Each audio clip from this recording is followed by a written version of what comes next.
Merci de nous rejoindre pour cette dernière partie de l'Africa Newsroom. Nous sommes toujours en compagnie de Makaïla Gebla, journaliste blogueur, Mohamedou Dia, professeur de philosophie et journaliste, ainsi que l'éditorialiste Jemal Taleb. Place à notre Zoom société consacrée aujourd'hui à la voiture électrique.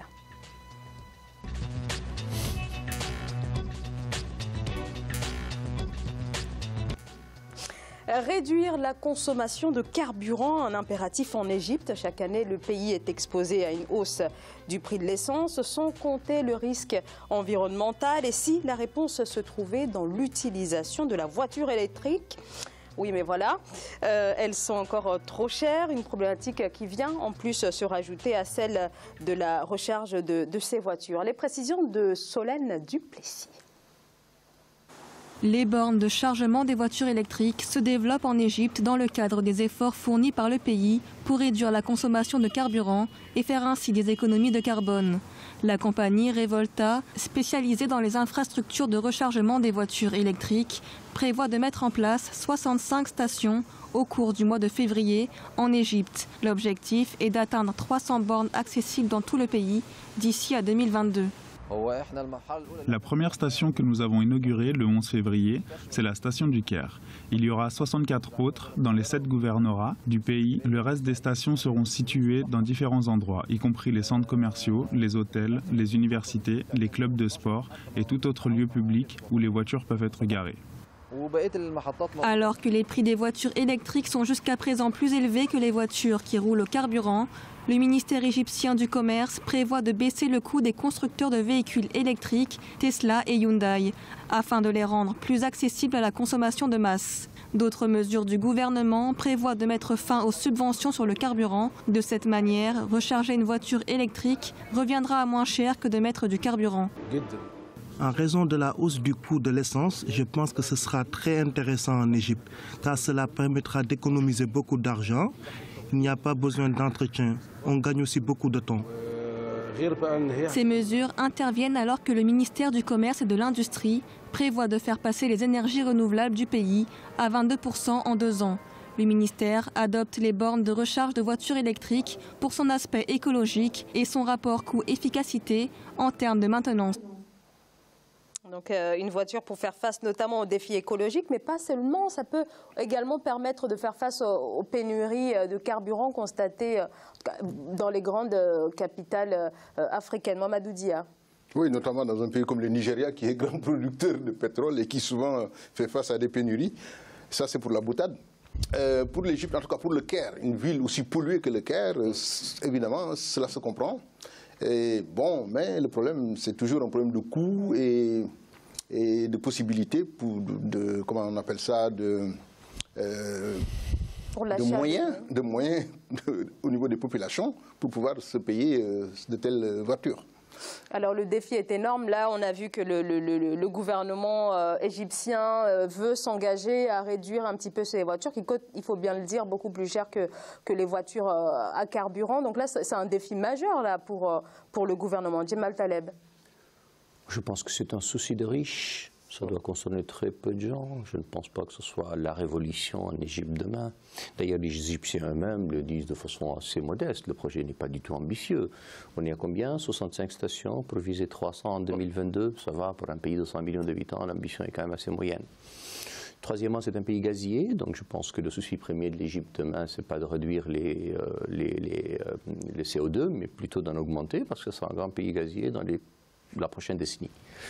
Et puis, si j'étais en Égypte et que j'avais des leçons à donner, mais enfin, voyez-vous, sur mon plateau d'Africa 24, je n'ai de leçons à donner à personne, encore moins les Égyptiens qui sont des gens intelligents et qui ont inventé la civilisation moderne. Mais si j'avais des conseils d'amis à leur donner, c'est plutôt de régler les problèmes de bouchons, de régler les problèmes d'infrastructure, de pauvreté. Ça n'empêche pas d'avoir la voiture électrique en plus. Mais enfin, la priorité, en tout cas, c'est là. Ça reste pour moi un petit souci de riches, de petite classe, de petite bourgeoisie. Un petit souci de riche. Makaïla Gebla. Tout à fait. Zara, c'est que le défi, comme tu l'as dit, si le défi répond à des préoccupations écologiques pour l'Égypte, moi, ce qui m'interpelle, c'est que comment il faut que l'État égyptien pense effectivement à subventionner des voitures électriques. Or, aujourd'hui, les voitures électriques, aucune usine ne fabrique en Égypte des voitures électriques. Il fallait recourir à la Norvège, à la Suède, à ces pays développés qui ne sont pas effectivement des pays africains. Donc je pense que ça peut résoudre la question de la préoccupation de carburant, d'électricité, de carburant surtout, mais c'est que les Égyptiens, tant qu'on connaît, déjà le Caire fait 20 millions d'habitants. On est aujourd'hui à 105 bornes électriques pour une projection sur 2022. Est-ce que les Égyptiens pourront atteindre cet objectif? Moi je pense que vraiment c'est un projet qui, de mon point de vue, reste ambitieux et qui ça demande effectivement beaucoup de mobilisation et de sacrifices au niveau du pouvoir égyptien. Mamadou Dia, c'est un projet beaucoup trop ambitieux pour les autorités égyptiennes? Non, rien n'est jamais trop ambitieux pour l'Égypte, des pharaons, l'Égypte des pyramides. Non, non, l'Égypte c'est quand même un pays qui doit être ambitieux. Voilà, l'Égypte a déjà un problème immense, c'est le problème de la population et du transport public. Ils ont été les premiers à avoir un métro pour régler un peu ce problème-là au Caire. Bon, la pollution est étouffante. Et donc, je pense que les voitures électriques, mais bon, ça c'est à long terme, c'est pas avec 65 bornes et quelques dizaines de voitures que ce problème sera réglé. Mais bon, c'est une bonne chose de commencer. Et je crois que l'Afrique doit essayer d'utiliser toutes les sortes d'énergie possibles, imaginables, à sa portée. Mais je me demande d'abord, la première question c'est de savoir, est-ce que l'Égypte arrive à satisfaire la demande d'électricité de la population? Moi, je pense que c'est possible, compte tenu du Nil. Hein. Vous savez, l'Égypte détient le barrage du Nil, qui peut quand même fournir, alimenter le pays en électricité. Le problème, c'est la question liée à la fabrication même de ces engins, qu'on appelle les VE. Les voitures, mais est-ce que dans les faits, moi je n'ai pas d'informations, le moyen, les salaires les besoins d'électricité sont satisfaits? Moi je pense que ça va être très compliqué. Alors, on l'a évoqué tout à l'heure, le ticket d'entrée pour s'offrir le modèle le plus vendu, on ne va pas citer de marque, mais ça tourne autour des $20 000. Donc effectivement, ce n'est pas tout le monde qui peut se permettre de s'offrir ce type de voiture. Alors, bien entendu, peu d'Africains finalement ne peuvent accéder, mais est-ce que l'Afrique peut profiter de ce commerce autour de la voiture électrique? Qui dit voiture électrique dit cobalt, qui dit cobalt dit République démocratique du Congo.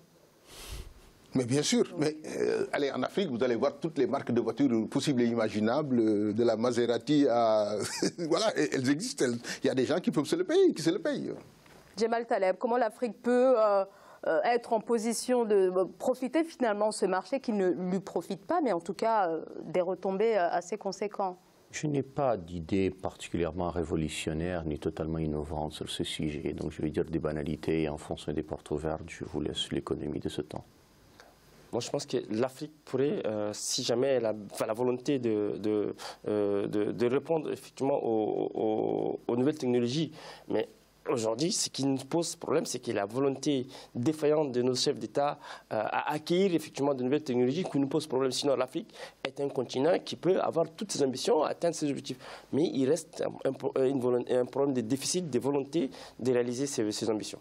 Merci beaucoup à tous les trois d'avoir participé à ce débat. Makaïla Gebla, je rappelle que vous êtes journaliste et blogueur. Mamadou Dia, professeur de philosophie, mais également journaliste. Jemal Taleb, notre éditorialiste. Merci Jemal.